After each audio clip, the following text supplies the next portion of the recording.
At the end of 1964, if you were to open up a very specific rented garage in Washington, D.C., and you opened that door and went in, what you would find is one of the greatest pieces of American folk art in existence. You can go see it at the Smithsonian Museum now if you want, but it almost didn't make it there. This piece of art was created by a man named James Hampton. Hampton was born in the early 1900s to a father who was a preacher in the black church. He was drafted into the Air Force in World War II and served in a segregated unit. When James Hampton got out of the Army, he went to work for the General Services Administration.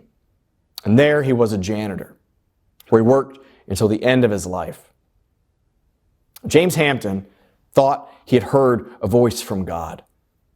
He had a vision about the world and the way that it would be, and so he took to work building one of the largest and most detailed pieces of American folk art in existence. He was building a throne for God. Every day he would leave his job at the General Services Administration and take home what he found as a janitor. Pieces of gold or aluminum foil, broken pieces of furniture, or light bulbs. And over the course of 14 years, every day, little by little, in a rented garage that he would visit after work, Hampton put together his throne. The name of his artwork is The Throne of the Third Heaven of the Nation's Millennium General Assembly. In the middle, in addition to scriptural quotes and all sorts of writings that he had created from his visions, are the words, "Fear not." Little pieces of foil, broken furniture and glass, put together over the course of 14 years in private and in secret. He tried to show it to one church who wasn't interested, and really, other than that, it was just for him. He died relatively young of stomach cancer. And when he did, he stopped paying rent on that garage. And so his landlord came in one day, opened the garage, and saw a 10-foot high throne and multiple pulpits and all sorts of things around it, this huge art display. The landlord decided he didn't want to keep it. James Hampton's family decided they didn't want to keep it. And so the owner of the garage put an ad in the newspaper.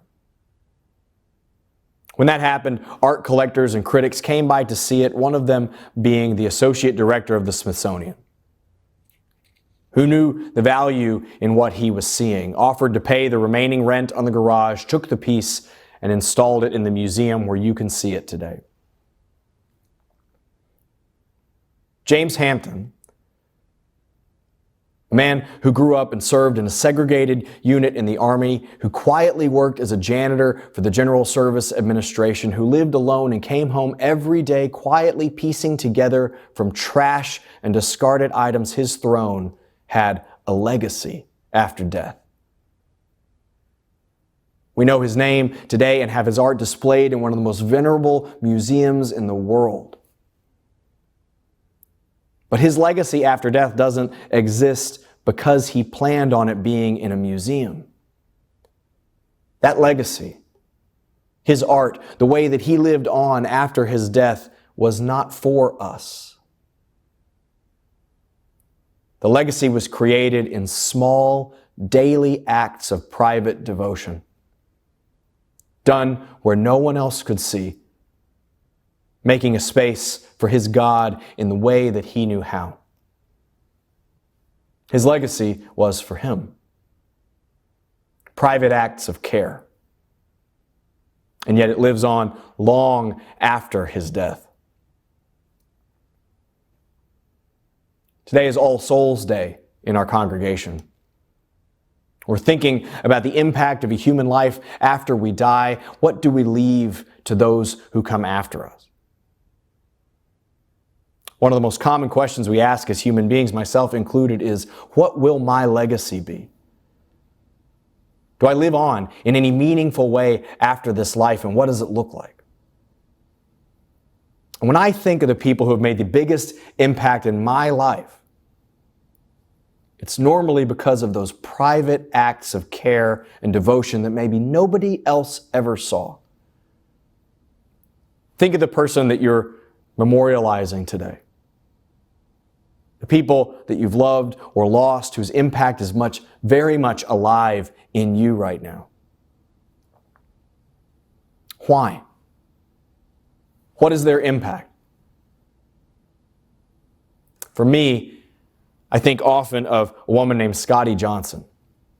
I've mentioned her on All Souls. She's one of my greatest mentors and friends, and it was just a few years ago on this Sunday that I preached honoring her life just days after her death.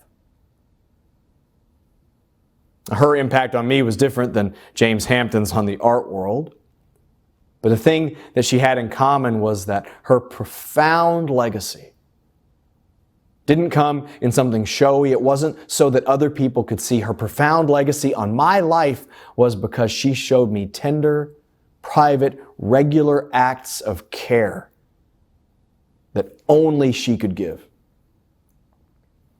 As a 19-year-old college kid, when I walked up to the door of a congregation after having been out of church for a while, she greeted me with a kind of humility and presence and grace that changed my life. She humbled herself in humility and thought it was quite important to be attentive to this almost child at the door. She taught me how to be engaged in community, how to make a difference. She taught me through acts of service herself, modeling how to wash dishes, how to teach children, how to give as generously as she could, and never asked me to do anything she wasn't already doing herself. When I remember her and her impact in my life, it's phone calls where she said, "I love you." It's handwritten notes of encouragement. It's seeing her smiling face the first time I walked up to that congregation, handing me an order of service and welcoming me in. After her death a couple of years ago, we heard stories over and over again about her impact on other people's lives, and they showed up just like that. A woman with seemingly no ego, who was not trying to paint a picture for the world, but be the specific human being that only she could be. Everyone had stories of acts of care and devotion. No matter who saw them, they were present. And I know that her legacy will be profound in my life for a long time. As human beings, one of the most fundamental challenges we ever have to face is what it means to be temporary. How does my life live on? Do I live on after this life? And how? Are the profound questions that we ask in almost every religion and culture and philosophy.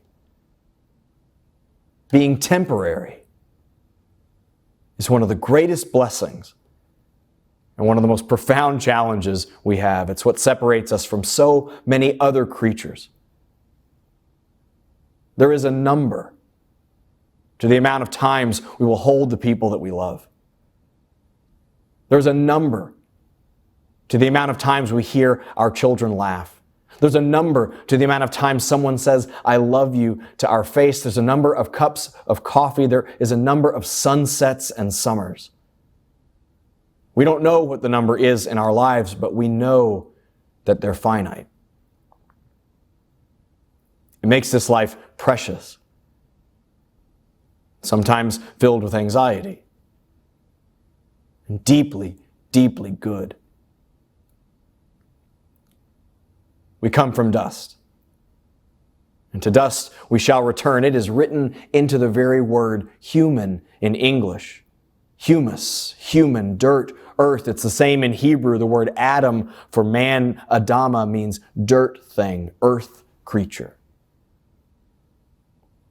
Built into the very word we use to describe ourselves is the idea that we are temporary. In Christian theology, for God to have a good, loving relationship with people, God became temporary. Lived a human life where a person lived and suffered and laughed and ate and felt the sunshine on their shoulders and had friends and also had to say goodbye. Temporary. Temporary. Temporary. Sometimes we respond to that by wanting to live forever, or to have our name in stone somewhere, to build a legacy that matters and makes a difference to the world after we die. And that is a good and precious thing. But no matter what we do, no matter how deeply in stone our name is carved, it will fade. And so the question of our legacy is, what can you specifically, as the temporary creature you are, give back to the world? A piece of art, loving mentorship and friendship, acts of care and devotion. In the poem, in the reading this morning from Rebecca Elson, her answer is not to shy away from being finite, but to lean into it.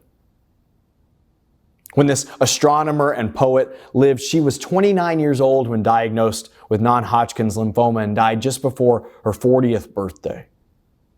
She lived for over a decade with the intense and immediate intimate knowledge that she was finite. Her response in the reading to that knowledge that she is temporary was not to shy away from it, but to lean in, to go outside when she was afraid of death and lay down on the good green earth in the dark, cool night and stare up at the stars and, as she said, eat them.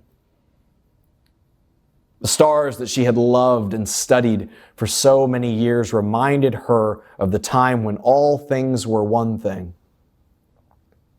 In the poem, she acknowledges that we're like a chrysalis or a husk, that all things have had to die and fade away so that new things could come into being and spread their wings. She says she acknowledges that that's what she is.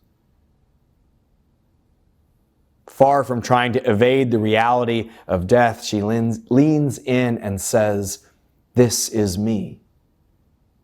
She becomes small, prepares herself for becoming one again with the same earth and stars that formed her in the first place. All the people mentioned today had an intimate knowledge that they were temporary. And they all responded by being themselves, by offering the only care and life that they themselves, their unique selves, could offer. I imagine James Hampton feeling that pain in his stomach from stomach cancer, and whether he knew there was something wrong or not, going back to that garage every single day right up to the last day of his life, putting another piece of foil or wood or glass onto his throne for his God. My friend Scotty preached her final sermon 4 days before she died, and the characteristic grace and presence and calmness that she offered every time.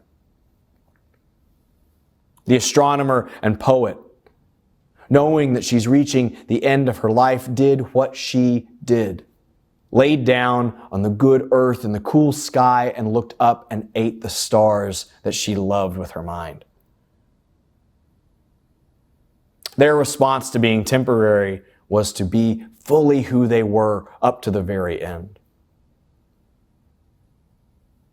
Think about the people that you are honoring today. The people in your life that have died over the past year or few years, the people whose presence is strong in you. Why do they have a legacy in your life? What difference have they made? My guess is that underneath the surface, their legacy, like all of ours, comes from them offering only the life that they could. In acts of care and presence, most often the small things, the hellos, I love you, the acts of devotion to their God or to you. And my guess is that when someone remembers you, When someone holds up your picture in their hands or with a trembling voice speaks your name, when someone thinks of what your legacy is, and there will be one. When someone remembers how you, temporary person, moved through this world. They will remember how you showed up in a room. They'll remember the private little acts of devotion you showed to self and other. They will remember how you shared a moment or lifted someone up, whether anyone else saw it or not. You cannot help but have a legacy. You cannot help but be temporary. And so with the knowledge that we are alive and will one day die, be who you are, who only you can be, unique, temporary creature. Place your altar for your God and build it whether anyone is watching. Humble yourself and be a good friend to the next person that walks in the door. Study what you love and stare back into the night and eat the stars until you know that that's where we return. You are the only one of you in this world. Give that gift until the very end and you will have a lasting legacy. For all those in our lives and for every gift we've been given, we give thanks today. Amen.